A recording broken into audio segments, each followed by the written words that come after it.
Now is not the decision. Now enjoy. Yeah, it's not flexible. That's what I had said.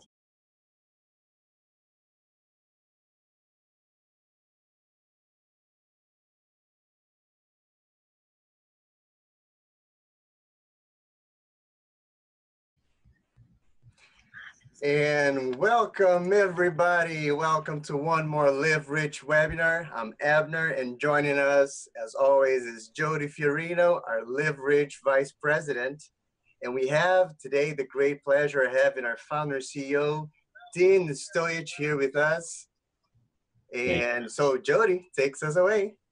Thanks, Abner. Again, I have the pleasure of sitting next to Dean, who I get to do this quite often, but this time I get to share what I experience, what we experience firsthand with you guys. It's an honor to be here, and it's an honor to sit with Dean and share his joy, his happiness, his purpose in life live with you guys.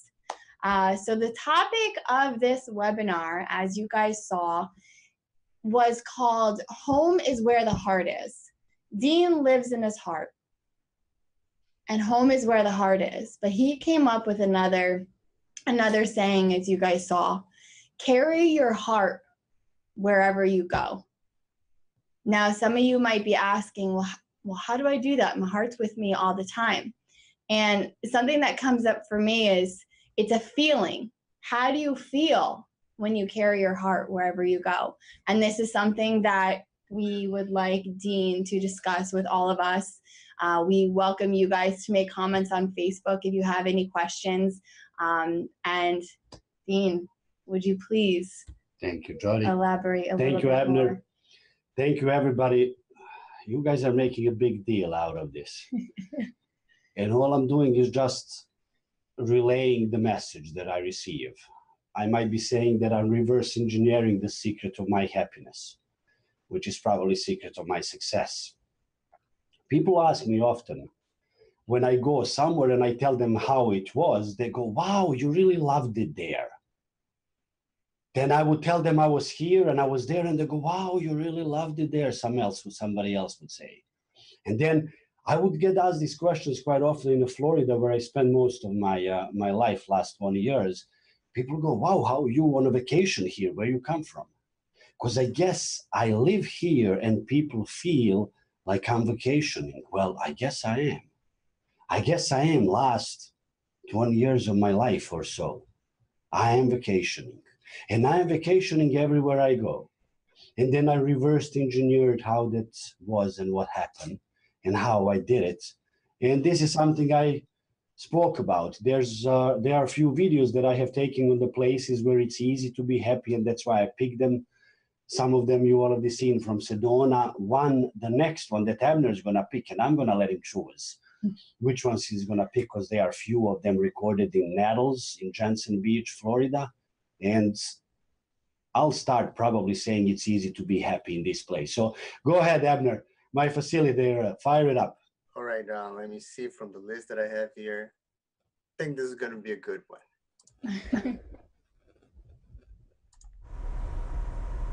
Life. What's the purpose of it? All of us, at one point, must have asked ourselves that question. What is it all about? Why we are here?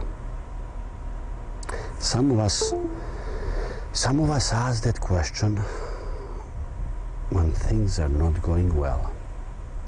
When the tough gets going, we ask ourselves, what's the meaning of it? Why are we doing this? Why am I experiencing this struggle? Why? Some of us experience huge amounts of joy. And then we ask, wow, how is this even possible that I'm so happy? That I'm so lucky? Did I deserve this? How can I make this last? What is it all about? Well, I have an idea for a while. I have an idea for a while, and that idea is that purpose of life is just very simple. Purpose of life is just to be happy.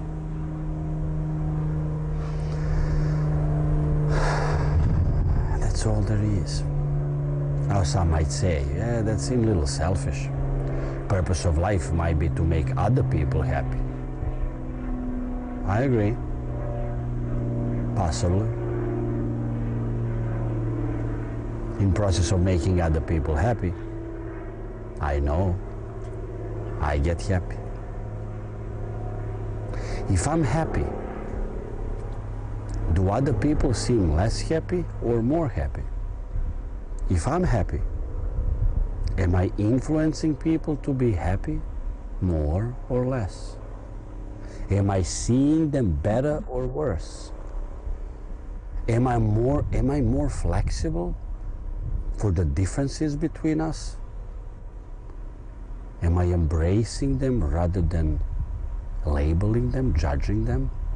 Am I recognizing differences among us or the similarities among us?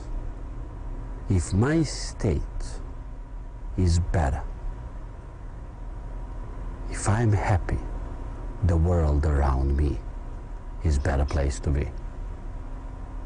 So you see, I believe that purpose of life is to be happy all the time.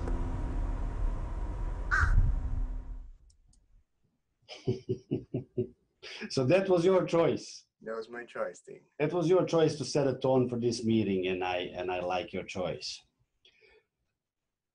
It is a purpose of life to be happy. In that process, I understand that I get happy by making other people happy. Now, how this relates to take your heart with you, home is where the heart is. Tell me, Abner, why this reminds you, because I know the answer. And this is something beautiful about you, my friend. Thank you. Being able to see the people that you love around you, and being able to see their happiness, and being able to enable the happiness in them. It doesn't matter where you are, I guess. That's right. That's right. Because once you feel, see, experience love, happiness through that, where you really truly are, in your heart. So no matter where you might find yourself to be, if you're happy, if you're loving, if you're connected, you are really truly in your heart. Now, in order to keep this in sync, what we said we were going to talk about, we're going to continue and recognize how we could find ourselves in different places and enjoying them when other people are not. For me, my favorite example is driving in the car, because I had moments when I was extremely happy while being stuck in traffic. God knows why. Maybe the music, maybe because I was smiling, maybe because I was playing something. But I remember these moments. That usually doesn't happen for me when I'm in traffic. Oh, yeah. But I remember being that. And then I remember being at places, pure paradise, where I see sad people around me, where I see people who are not really, they look like they don't belong there. Right. So I'd like all of you guys watching now to think of a place where you really think you would feel great. Come up with that place. I mean, my colleagues, hypnotists, would stay away from picking a beach because somebody might have fear of water, somebody might not like the sun, or picking the mountains because somebody might have a fear of heights. So I'll let you guys pick what's your favorite. It might be driving that car. It might be driving that car on the open road, that motorcycle. I know I can relate to these things. So pick that place, that moment when you're really, really, really happy just because you're there. And then while you're enjoying that, ask yourself a question: is it impossible that there could be some person on the planet who could be in exactly same place, same time, experiencing same things that makes you happy, who are not? Now, if you carefully observe, as I did in some most beautiful places on the planet that I was blessed enough to go, I've seen some not happy people. And I can tell you with no exceptions that I saw no presence in them. They were not present at the moment. They were somewhere else in their minds, in their hearts. They didn't recognize the beauty. I know this. I know because I've been in those places. I've been to most beautiful places on the planet and I saw hell, because that's where I was. My mind was in state of fear instead of state of gratitude. My heart got scared because mind took over and I wasn't even realizing where am I. So once I recognized that and gave huge thank you and blessing to these people who were not happy at the places where everybody else was, probably helping them a little bit, I learned that this is the same technique you can use if you find yourself in a place where you don't want to be. The place that not necessarily you want to be, or relate even the things that you don't necessarily want to do, or be surrounded with people that you don't necessarily want to be surrounded with. Because remember, as they don't make you happy, as the place don't make you happy, as the things don't make you happy, they cannot make you unhappy now, can they? So if they can't make you unhappy, then you have to recognize who is the one who really controls it all. And you, indeed, pick this video because it puts you in your heart. And that's where the home is. So take your heart with you. Remember to find beauty in everything you do, because there is a beauty in everything you do as human. That's why you're human. There's a reason and purpose behind everything humans do. Well, you choose the meaning, don't you? So give a good meaning to it. Right. There were many moments in my life too, when if somebody told me, who knows, it might be good for something, I probably heard them, or they didn't want to say, because nobody was put in certain situation. They are really bad, and somebody comes to them, who knows, it might be good for something. Like you got hurt, right? It's good for nothing. I got hurt, I'll have a scar. But maybe you learned something from it. Maybe appreciation will come that it could have been worse. Maybe appreciation will come when you roll back and remember that moment that it's could have cost you more than just a scar. Maybe because of that, you were late on something else that could have, it's just unfolding and unfolding. Appreciate the moment, be present and love it. Yes. Once you love it, you're in your heart. And you carry your heart wherever you go, especially in a job, because a lot of people are talking about not liking their job. But That's if they find something that you can change in yourself, finding some appreciation, finding some love for it, then you might enjoy going to work every day. That's right. And then you will eventually, if you really don't like the job, that's okay. You accept you don't like the job and it's time for you to move on. But you're still taking yourself with you and you're taking your heart with you. So you need to find that love in you so you can move on. Because if you leave the job that you hate, you're going to go to the next job and there will be something that you don't like about that because you're not in your heart. Correct. There is a profession that I remember from the 80s. It picked up really good. It was called occupational hypnotherapist. I don't even know if that exists and if somebody is participating in those activities, but it is an amazing thing which actually teaches you to accept the situation you're in. Because how really truly you can observe the situation you're in if you don't accept it. And if you accept it, you have a chance to like it. If you accept it, you have a chance to realistically see what's wrong and what's right. What if there is something you can change about the job that you don't like? But nobody told you you can do so. Nobody reminded you. Instead, you're seeing a billboard which says, hate your job. And some college, university advertises right after that. So hate your job, leave it, get a loan, and come learn some other skill that's going to take you to a place that you're not going to like again because you don't know what's the problem. Learn what's the problem. What if there's a tiny little tweak in you that you can make and all of a sudden you like the job? It is. This goes deeper and we have more material on it, but I believe it goes as deep as if you like place you're in,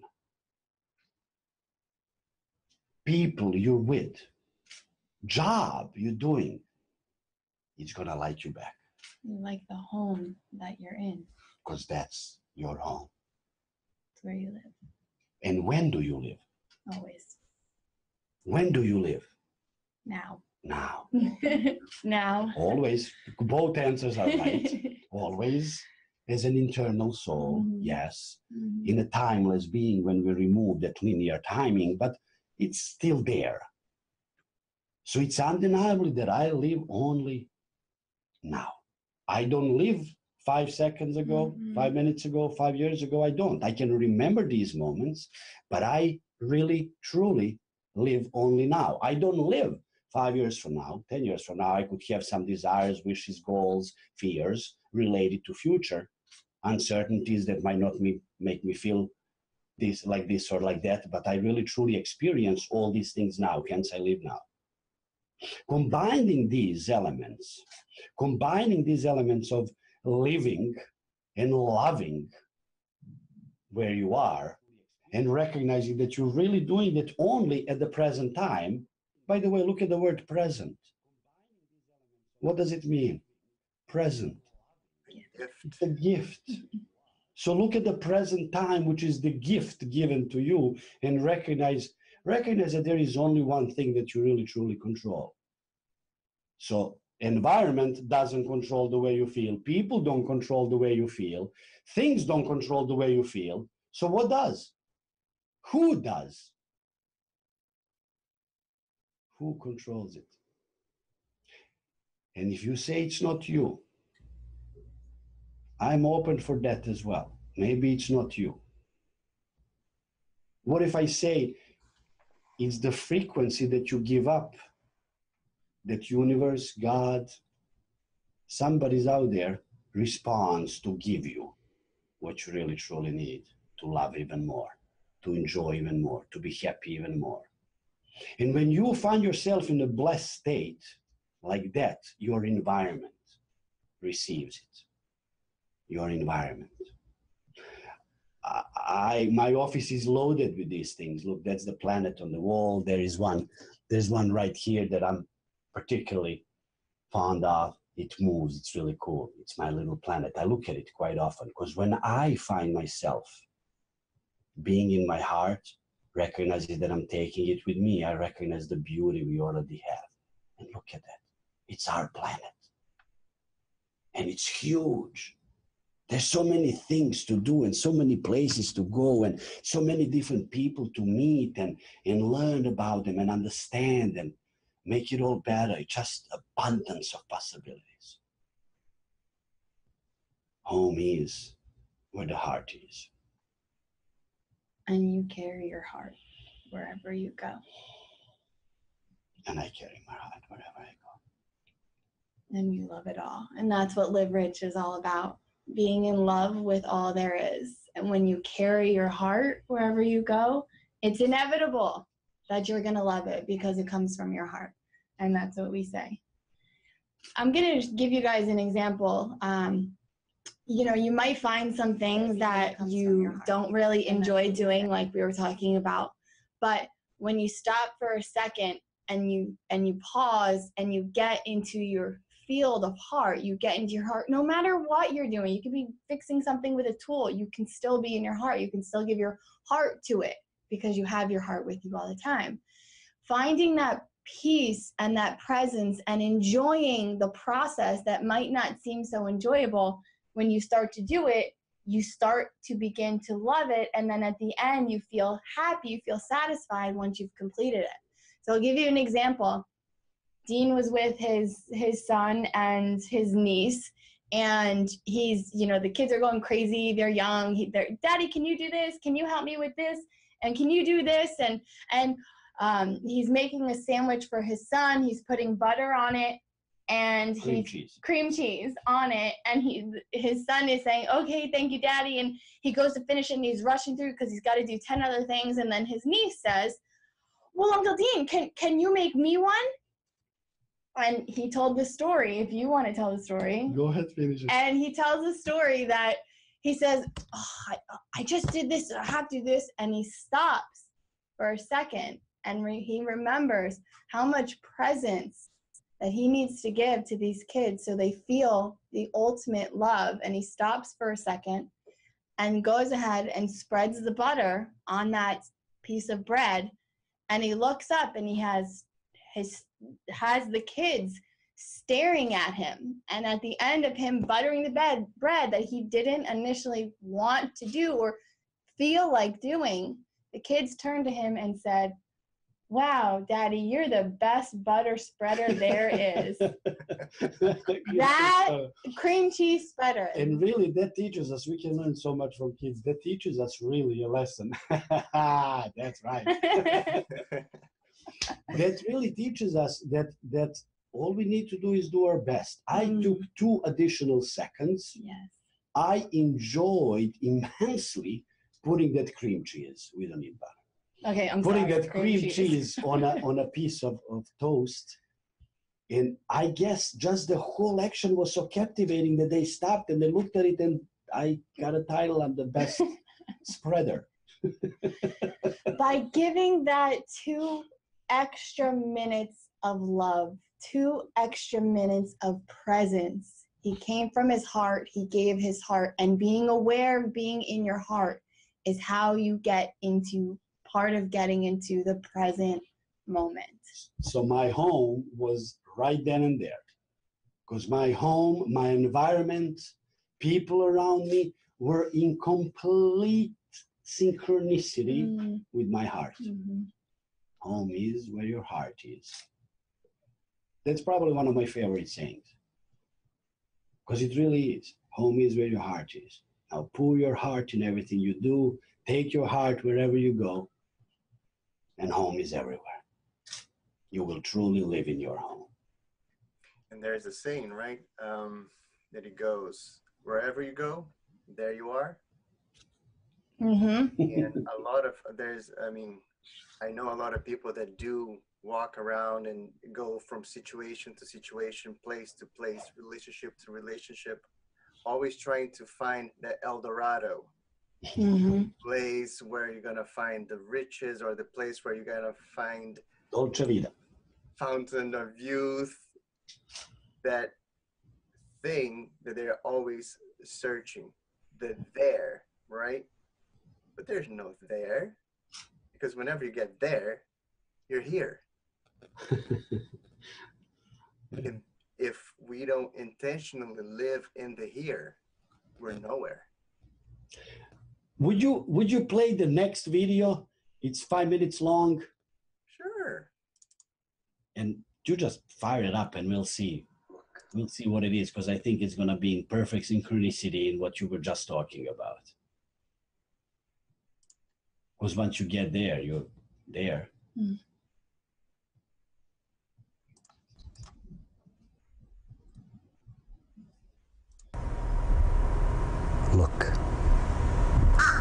Look around.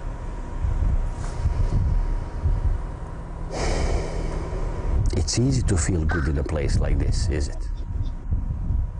Yeah, it helps. Environment helps. But did you ever find yourself being in a beautiful place? Let's say in a place where other people are coming for vacation and not being entirely happy for any reason. Did you ever find a place, say a party, where everybody's having fun, but for some reason you're not? Ever found yourself in a place watching a show or a movie that everybody seems to enjoy, but you had something else on your mind and the show didn't really feel right or feel good? Maybe you notice everything that's wrong and nothing what's right. It's easy to be happy in a place like this. I mean, place like this. When I'm here, when I live here,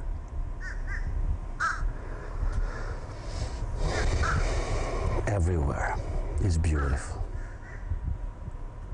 Everywhere is paradise. I have many places that I call my home. I really do. I've been blessed. But I believe prior to claiming those places my homes, I had to claim one.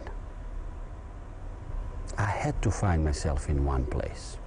And that place was a place where I was. I made it home. And my home welcomed me. And I welcomed my home and everything in it. And when you have a home and you love your home and there's a problem in a home, you fix it. When something's missing, you see what you can do about it. Most of the time, when you love your home so much, everything is just perfect. And even the things that need some work, that need some repairs, that need some maintenance of any kind, are okay, because they're part of it. So you see, as I made one place my home, another place showed up. I loved it. I made it my home. I made it my home by loving it. And that place loved me back. And then another place showed up. And I go, wow, beautiful. And I loved it. And I made it my home. And my home loved me back. The planet Earth, the universe,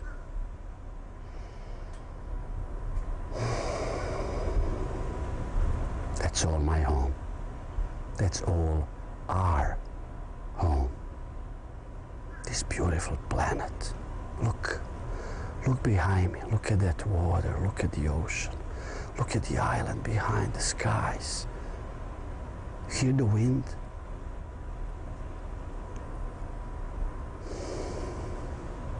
It's easy to love that. It's easy to love anything. Some of us love the city, the buildings, the asphalt, the cars, the busyness on it. The coffee shop where people walking by, where you can find a place to sit down. Or some just like to go in nature and climb K9.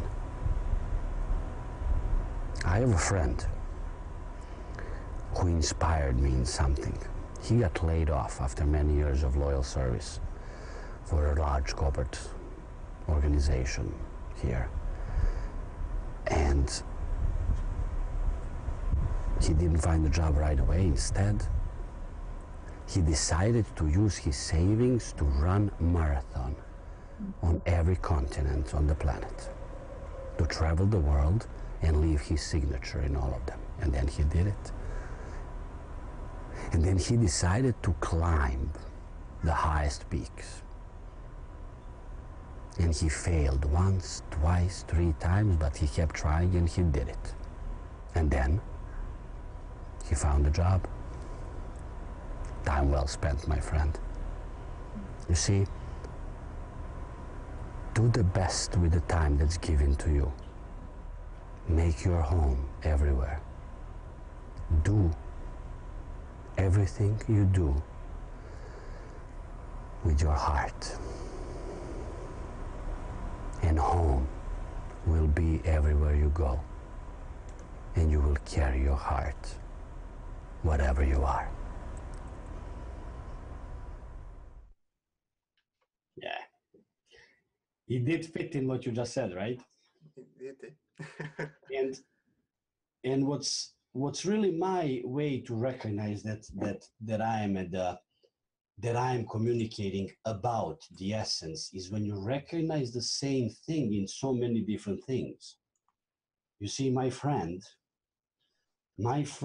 lost a job, well-paid job in his prime age, and he did something with his time. He recognized that now it's time to do something that he probably wanted all his life. And he made all his wishes come true. He used the time wisely, and after it was all done, and he started failing in process. He didn't give up. And after it was all done, he found a job. And it's a job. It's not any job. He landed the one that he was looking for. Or he would be looking for if he was looking for one. Because he found his home in the present moment. He found joy. He found the mission in the place where he was. And then the mission continues. And I see this quite often in the people that work with either our own champions. I see our own champions in one of the businesses. Once they really make it, they're really doing well. They're really open to accept everything that comes their way because they are taking it very positively and they have good meaning about everything. They're not slackers. They do their best. And you know how we say, always do your best. When you do your best, you can't do it with your head.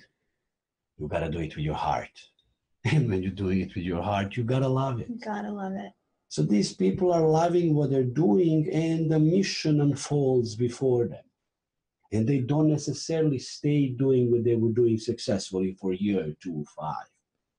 They move on. But they move on taking something that we have given them. Because every time we communicate with people, we give them a piece of something. Sometimes that's a piece of what we're looking for, and we don't even know we have it, so we recognize it in other people. And sometimes it's something that we intentionally give them. As we grow, we get better in communication. That's one of the things that we should teach our kids a little bit more, so they start communicating a little bit earlier, using words, using art, using music, using something that's not harmful, rather than sometimes finding expression in making themselves different or doing things differently. It's a subject for a different conversation.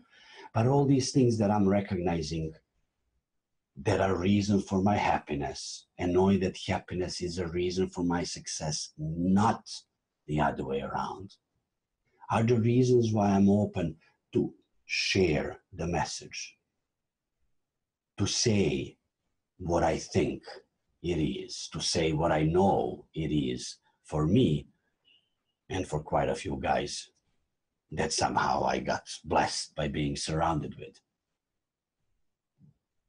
This is why, I guess this is the first time I understand what I'm watching those guys doing on the Facebook when they invite for the comments.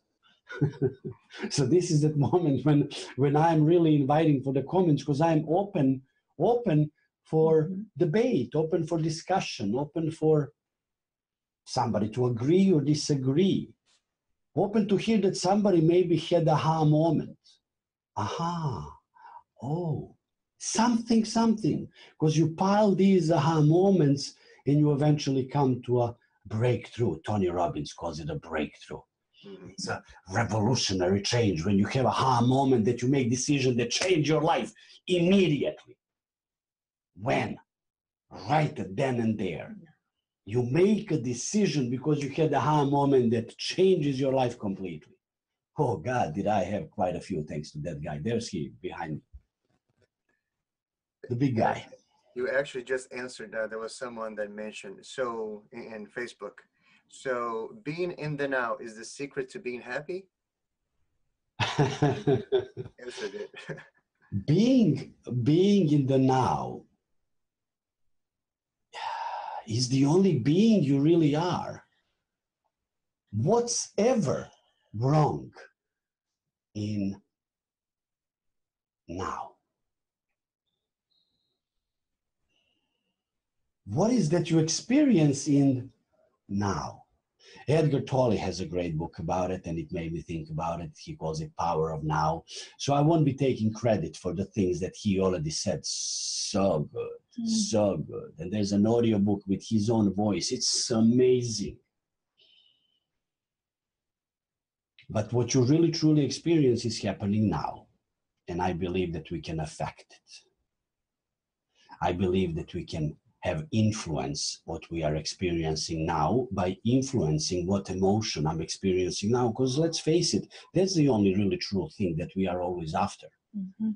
If we want something or to go somewhere or to get something or somebody or do this or do that, it's always because how that certain place, person, thing, event is going to make us feel like, right? So it's the emotion that we're after. But we just learned that these other places are not controlling our emotions. So who is it? Who is controlling it? What if you somewhere along the night recognize that your purpose in life is to be happy? That this is why you put on this planet. Well, if my purpose in life is to be happy, then I got to do something about it, right? Talking about responsibility, talking about the driving force, talking about whatever it is that makes you. So if I'm happy, when am I happy? Now. Now. Can I make decision to be happy a week from now? No. Or if and then Oh, when yeah. this happens, then I'll be happy. No, Yeah, it needs yeah. to start now. Yeah, we always start doing if then, yes. Ah. Was I happy before? Hell yeah, I can say there had moments when I was happy. As a matter of fact, I think I was happy all the time now when I think about it, because in a beautiful state, when you're in a beautiful state, even bad things, harmful things that you consider to be harmful in past don't really seem that bad anymore. Or another mystery happens. You just start forgetting about them. The traumatic memories are just being erased. It's like it happened to somebody else, or you saw it on the movie, or it didn't even happen, or you most likely just don't even think about it. In life, you get more of what you already have. Control your present. By controlling your present, you control not only your future, but your past as well. So, if that answers the question. I hope it does. I hope it does. So, my friends, everyone that is watching, thank you so much for showing up again. We'll be sharing this through many types of social media. But thank you. We'll be posting this and letting you know when the next webinar will be happening. So keep tuned. And Dean, Jody, any last words? Last words. If I did have last words, they would be I love you. Thank you. I love you. I love you guys. Thank you for everything. Thank you guys for being here. We love getting to share our messages with you guys, and we love when we know that you guys are connected. So, to the words from me, stay connected. We have more for you, and we'll see you soon. Bye. Ciao. Bye, everyone. Ciao.